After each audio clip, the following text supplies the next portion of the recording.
আল্লাহ বলছে খালি ফিরে আয় রে, তোর অপরাধ কতটুকু অপরাধ তোর, ফিরে আয়, মাপ চা, ইমান আন, ভালো কাজ কর। তো বয়স তো 70 হয়ে গেছে, 35 হয়ে গেছে, 40 হয়ে গেছে, ডেলি একটা মেয়ের সাথে শুয়েছি, ডেলি 2 লিটার মদ খাইছি, আল্লাহ ফিরে আসলে হবে?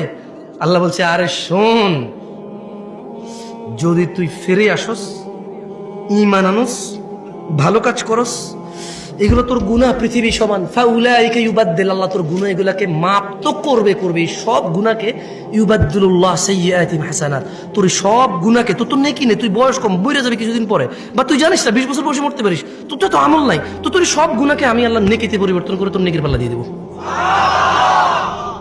ওয়াল্লাহ, এটা কোনো হাদিস না যে আপনি জাল বলবেন, এটা কোনো হাদিস না আপনি দয়ীফ বলবেন, এটা কোনো হাদিস না আপনি তর্ক বিতর্কে লেগে যাবেন, এটা সূরা কোরআনের আয়াত, একেবারে আমি ব্যাখ্যাও করি নাই।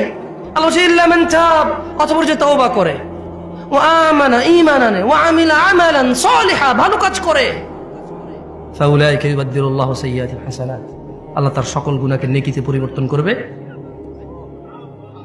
এবার এই অফার আপনি নেবেন কিনা এটা আপনার ব্যাপার। তবে এই অফার পেতে হলে কি করতে হয়? প্রশ্ন তওবা কেমনে করে, প্রশ্ন তওবা কেমনে করে, গুনাহ কেমনে নেকিতে পরিবর্তন করব? শুধু মাপ না, এটি নেকি হয়ে যাবে। ধরে নেন বাংলাদেশ সরকার বলল কার কাছে কত জাল টাকা আছে, 30শে ফেব্রুয়ারি 2024 এর মধ্যে সমস্ত জাল টাকা আইনা জমা দাও, সেম আসল টাকা নিয়ে যাও, তবে আর কখনো জাল টাকা বানাইতে পারবা না, যদি বানাও মৃত্যুদণ্ড, যদি বানাও কি। এখন এক লোক বলল যে এই যে বললো সমস্ত জাল টাকায় আসল টাকা দিবে, আমার কাছে 20,000 কোটি টাকা আছে জাল টাকা, ধরেন গভর্নমেন্ট বললো যে ডাজেন্ট ম্যাটার, যত আছে 20,000 50,000 1 লাখ কোটি টাকা থাক, ডাজেন্ট ম্যাটার, তবে আজকে এখানে জমা দিতে হবে, এই টাইমের ভিতরে জমা দিলে তোমার এই যত টাকা জাল আছে অত টাকার বিনিময়ে আসল টাকা দেবে সরকার, এবং এরপরে আর তোমাকে কি করবে, যদি এরপরে অপরাধ করো মৃত্যুদণ্ড, এরপর অপরাধ করো কি। এখন বললো যে 50,000 কোটি টাকা, কেউ কি মিস করবে এটা? আল্লাহ এরকমই বলতেছে যে যত অপরাধ আছে শর্ত হচ্ছে বেঁচে থাকা অবস্থায় মাপ চাইতে হবে। কখন? শর্ত কি?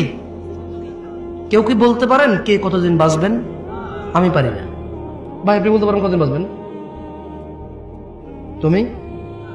আরে কি করে, ডিজিটাল দেশে কেউ জানে না কবে মরবে। আফসোস, তো কি শিখলা? বুদ্ধি কি তেলে তোমার? তুমি এত বিচক্ষণ মানুষ, কবে মরবে না একটু পরে সম্ভব হতে পারে, একটু পরেই হয়ে যেতে পারে, এখানে বসা অবস্থায় হতে পারে, এই বক্তা এখানে দাঁড়ানো অবস্থা হইতে পারে, এই শ্রোতা এখানে বসা অবস্থা হইতে পারে মৃত্যু। তো এই যে সমস্ত গুনাহকে নেকিতে পরিবর্তন করার একটা শর্ত আছে, কি?